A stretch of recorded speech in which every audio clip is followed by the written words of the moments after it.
Hello बच्चों। इस particular video के अंदर में मैं आपसे डिस्कस करने वाला हूँ क्लास 12 का chapter number 4 principle of the inheritance and variation का ये टॉपिक जिसका नाम है पेडिग्री एनालिसिस। ओके, कई सारे बच्चों को इस पर्टिकुलर टॉपिक के अंदर में बहुत कंफ्यूजन आती है।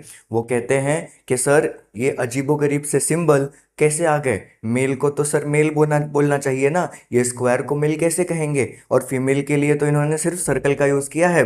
तो मैं आपको बता दूं कि जब हम किसी भी ऑर्गेनिज्म का जनरेशन बाई जनरेशन, जब हम उसके जेनेटिक कैरेक्टरिस्टिक्स को हम जब स्टडी करते हैं तो ऐसे कंडीशन में उनको ये सिंबल्स दिए जाते हैं।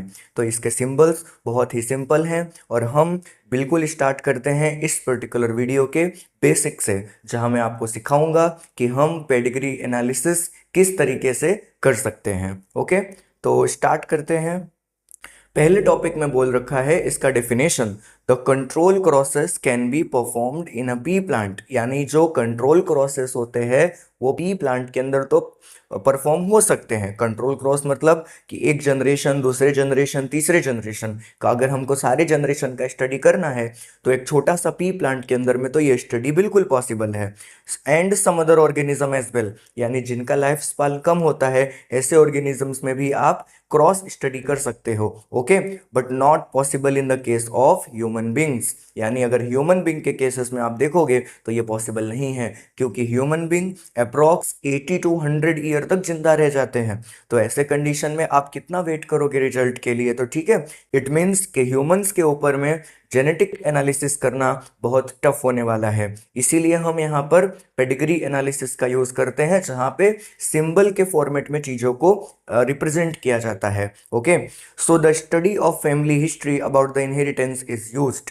ऐसे कंडीशन में हम फैमिली हिस्ट्री का यूज करते हैं कि परिवार में कितने सदस्य थे और उसमें से कितने जन को पर्टिकुलर जेनेटिक डिसऑर्डर हुआ था। ओके, जेनेटिक डिसऑर्डर का मतलब बता दूं कि ऐसे टाइप के डिजीज जो कि आपके मोम डैड से आप में आ सकती है। This analysis of the genetic trait in a several generation of the family, it is called pedigree analysis. Pedigree analysis का मतलब होता है बच्चों कि अगर हम बहुत सारे जनरेशन का एक फैमिली ट्री बना करके उसका एनालिसिस करें और उसके अंदर में हम पता करें कि किस किस को पर्टिकुलर डिजीज था और कौन कौन इसका कैरियर था जो कि सिर्फ ट्रांसफर कर रहा था, तो हम इसको कहेंगे बच्चों पेडिग्री एनालिसिस। ठीक है, द रिप्रेजेंटेशन और chart showing family history, it is called the family tree. Family tree का मतलब होता है बच्चों पेडिग्री, जहां पर हमको सबसे पहले मॉम डैड, उसके बाद बेबी, फिर उनके बेबी, इस तरीके से हमको उसका फैमिली ट्री बनाना पड़ता है। ओके, तो हम यहाँ पर सबसे पहले तो सिंबल्स सीख लेते हैं कि किस किस टाइप के सिंबल्स यूज होते हैं पेडिग्री एनालिसिस में। यहाँ पर देखो, अगर ये बॉक्स लाइक स्ट्रक्चर दिख रहा है तो ये मेल के लिए रिप्रेजेंटेटिव होगा।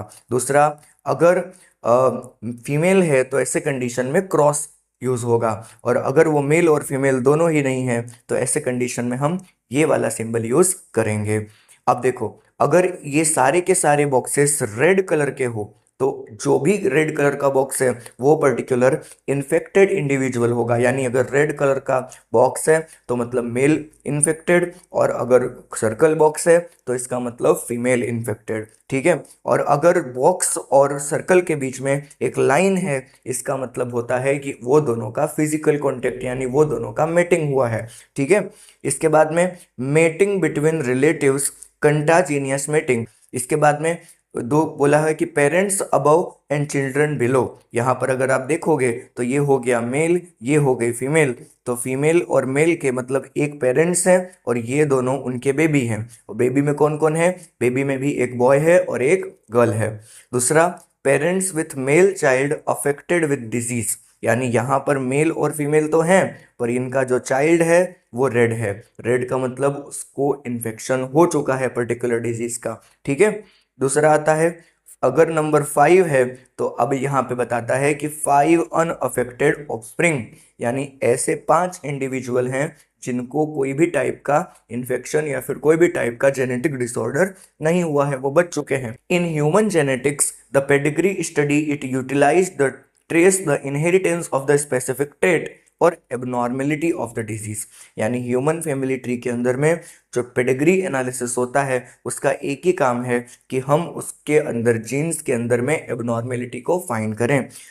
Each and every feature of any organism is controlled by one or other genes। यानी जो हमारे बॉडी के फीचर्स होते हैं वो कौन कंट्रोल करता है बच्चों? वो जीन्स कंट्रोल करते हैं। और जीन्स कहाँ पे लोकेटेड हैं? Genes are located in a chromosomes, जहाँ पे डीएनए प्रेजेंट होता है। DNA is the carrier of genetic information. यानी जो डीएनए है वही आपका जेनेटिक इन्फॉर्मेशन को कैरी करता है, मतलब पेरेंट्स से बेबी के अंदर में। ठीक है। Usually it is transmitted in form of one generation to another without alteration. यानी जनरली ये इंफॉर्मेशन जो होती है वो एज इट इज ही ट्रांसफर हो जाती है एक जनरेशन से दूसरे जनरेशन में। लेकिन एन अल्टरेशन और change in a genetic material is referred to as a mutation. लेकिन हर बार ऐसा नहीं होता, कभी कभार कुछ टाइप का डीएनए के अंदर में चेंजेस आ जाता है और उस चेंजेस की वजह से क्या कॉज होता है बच्चों? उसकी वजह से कॉज होता है म्यूटेशन, यानी कि बदलाव। ओके, जेनेटिक इंफॉर्मेशन में। And number of disorder in a human being have been found to be associated with the inheritance change और altered gene in a chromosomes.